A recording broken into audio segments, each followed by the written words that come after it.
हर हर महादेव, जय भोलेनाथ। दोस्तों आपके अपने चैनल राधे श्याम में आपका बहुत बहुत स्वागत है। तो दोस्तों आज की वीडियो में हम जानेंगे प्रदोष काल की पूजा का शुभ मुहूर्त और साथ ही हम प्रदोष व्रत की कथा भी सुनेंगे।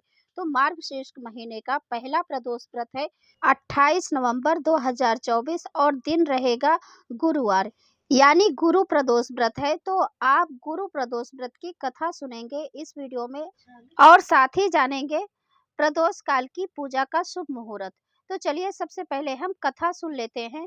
कथा इस प्रकार है कि एक बार इंद्र और वृत्रासुर में घनघोर युद्ध हुआ। उस समय देवताओं ने दैत्य सेना पराजित कर नष्ट भ्रष्ट कर दी।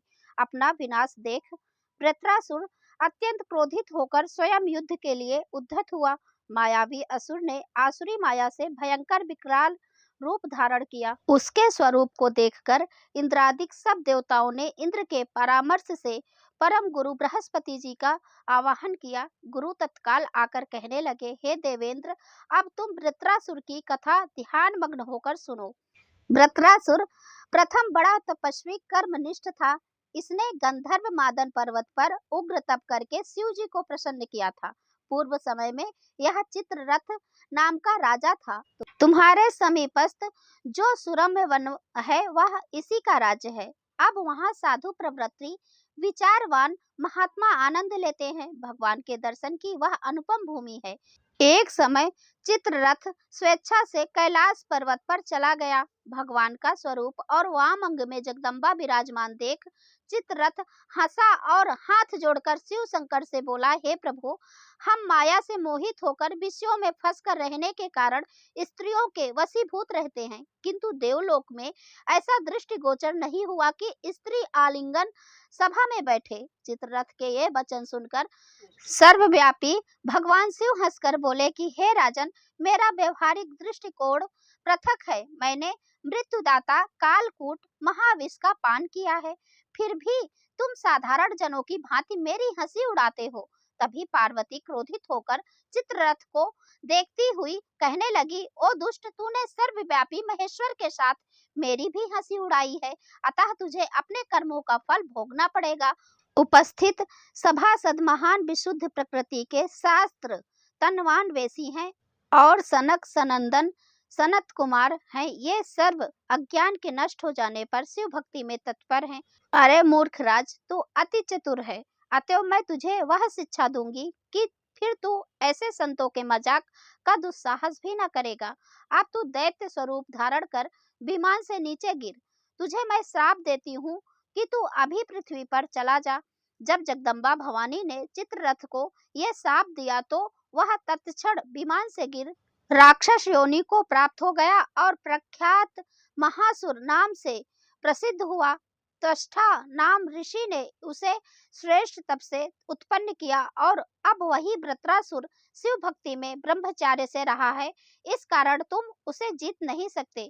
अतएव मेरे परामर्श से यह प्रदोष व्रत करो, जिससे महाबलशाली दैत्य पर विजय प्राप्त कर सको। गुरुदेव के वचनों को सुनकर सब देवता प्रसन्न हुए और गुरुवार त्रयोदशी प्रदोष व्रत का विधि विधान से व्रत किया। वृत्रासुर पर विजय प्राप्त कर इंद्र सुख पूर्वक स्वर्ग में रहने लगे। बोलो उमापति शंकर महादेव की जय। इसी के साथ कथा संपन्न हुई। अब हम जान लेते हैं प्रदोष व्रत की पूजा का शुभ मुहूर्त क्या है। गुरु प्रदोष व्रत पूजन का प्रदोष काल का समय रहेगा 5:24 से 8:06 तक। त्रयोदशी पर पूजन का शुभ समय की कुल अवधि रहेगी 2 घंटे 42 मिनट की।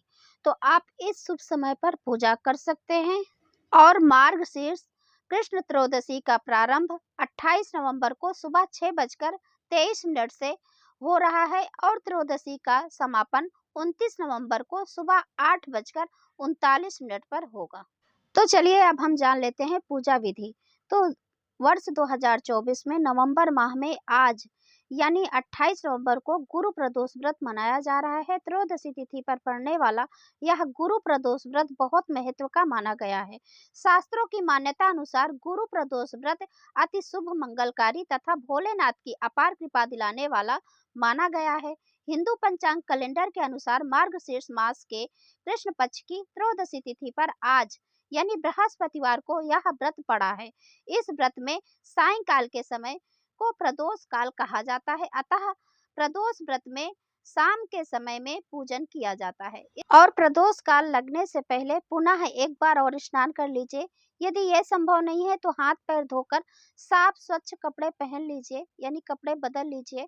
फिर आपके घर के नजदीक जो भी शिवालय है, आप वहां जाकर भगवान भोलेनाथ की और माता पार्वती की विधि विधान से पूजा कीजिए। तो भगवान भोलेनाथ की पहले आप गंगा जल से अभिषेक करें और फिर पंचामृत से अभिषेक करें, या फिर दूध या दही से भी आप अभिषेक कर सकते हैं। फिर इसके बाद फूल, अक्षत और बेल पत्र चढ़ाएं। फिर इसके बाद भगवान को भोग लगाएं और आप प्रदोष व्रत की कथा कहें या तो सुने। फिर इसके बाद आप आरती करें। और यदि आप घर पर पूजा कर रहे हैं तो इसी प्रकार से आप घर पर भी पूजा कर सकते हैं। तो दोस्तों, आज की वीडियो आपको कैसी लगी यह जरूर बताना। यदि वीडियो अच्छी लगी हो तो लाइक कीजिए, शेयर कीजिए और चैनल को सब्सक्राइब जरूर करें। अब मैं मिलती हूँ अगले वीडियो में, तब तक के लिए नमस्कार। हर हर महादेव, जय भोलेनाथ।